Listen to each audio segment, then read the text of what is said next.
Hi Jokers, thanks for watching this episode of Jokers Physiotherapy. So this one is a Q&A at YouTube WN1XZ. It came in 7 days ago. Thanks for this inquiry. Hi. After dental crowns on the 4th and the 5th teeth on upper right jaw, I have problems, and front teeth hitting and aching while speaking and eating.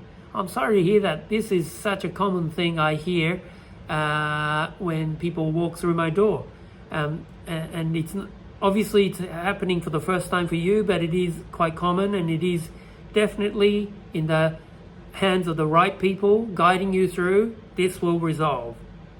The dentist tried to solve the problem, but they fail.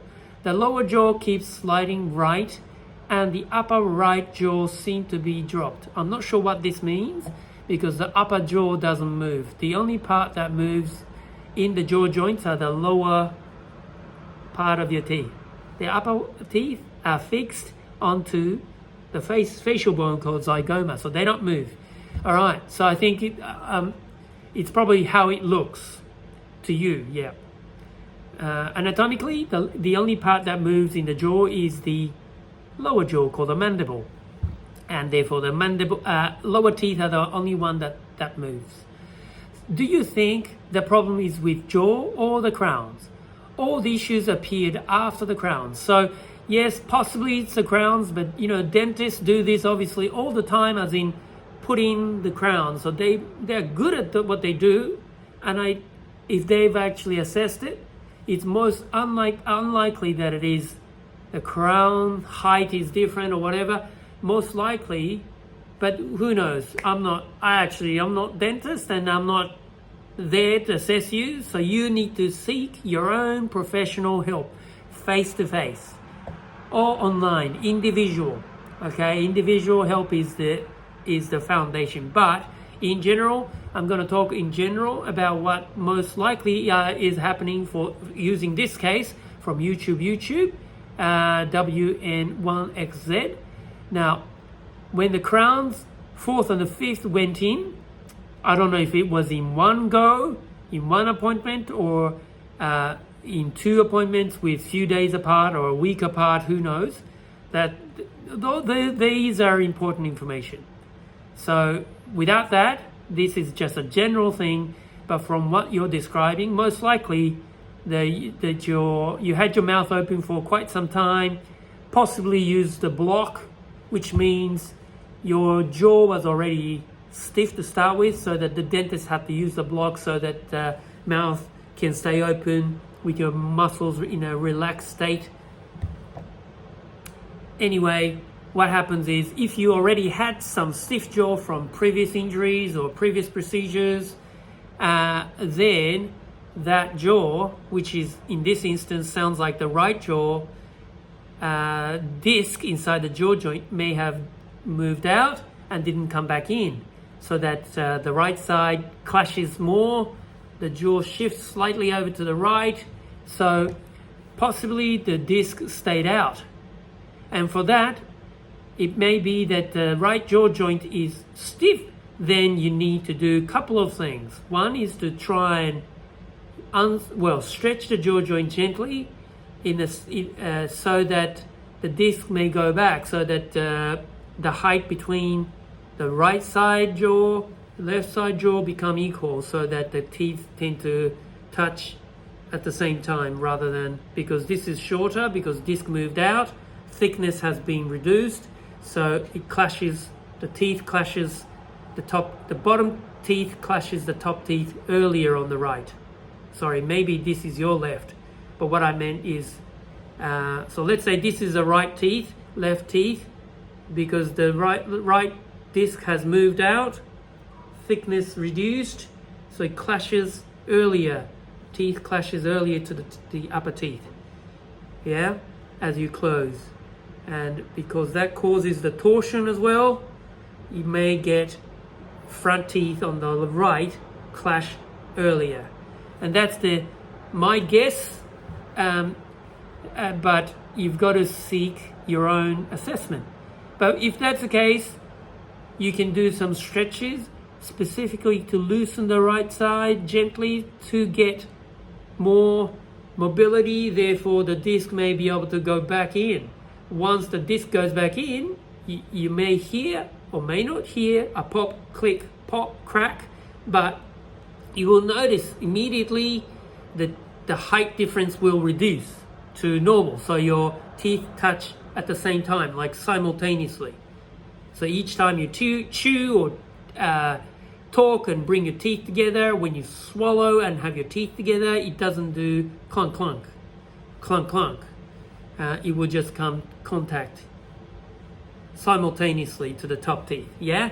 And that's what ideal resolution is.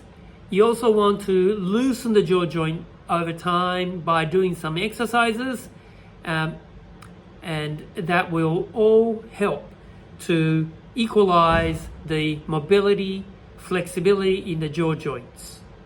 So, first one, this will be to loosen the side that may be the problem, and see after each stretch, see if the teeth come together more simultaneously. If it feels good, continue. If it feels worse, please stop. Now with this one, we go backwards. The other hand to hold your head on the right side. The other hand to hold this side of the chin, this side of the chin, and capture as much skin as possible with a hand. Make a cup. Look straight ahead. Make sure you do it in front of the mirror. Backwards, sideways to the side of the issue, and then pushing up towards this hand, which is on the back side part of the head. So I'm doing a squeeze motion diagonally backwards towards this back wall, which is incidentally the direction of your jaw. Now, this shouldn't cause any ear pressure or ringing, tinnitus in the ear, or a pain. Should not be any of those adverse sensation. Backwards. Now you do this with your teeth gently together but not clenching. Sideways and up. In one motion, you don't back off so if you push back, you stay pushed backwards. Sideways, 10% only gently, and then pushing up, yeah? Back towards the back. This direction. Back towards this wall. Hold it for 10 seconds.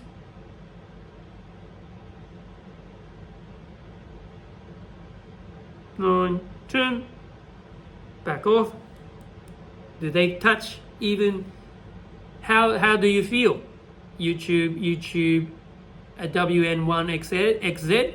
If it feels better, great. If not, please stop. Other viewers, same.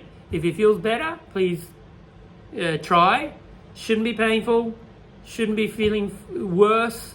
If it feels worse, obviously this is not for you. Okay. Try opening wide to 10% open. And do the same thing backwards. Sideways. And up. Sideways. Only a little bit. But make sure you're staying back. It's very important to stay back. As in push back.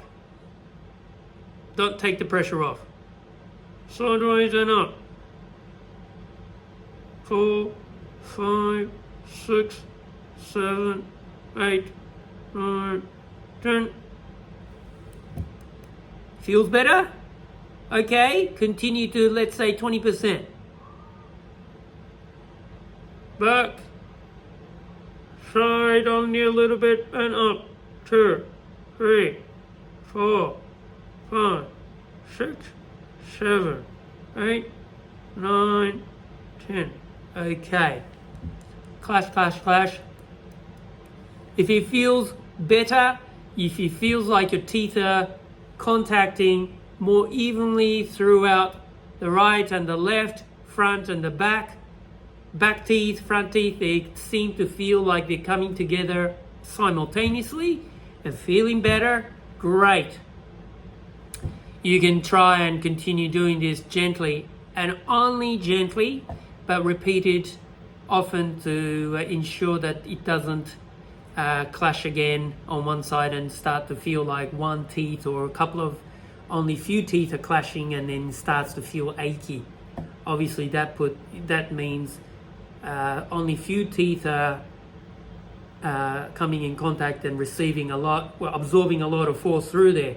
If you go through the teeth there, depending on your age, your gum may be a bit more receding, and it obviously can cause stress and then inflammation or achiness, which is what YouTube WN1XZ is reporting here.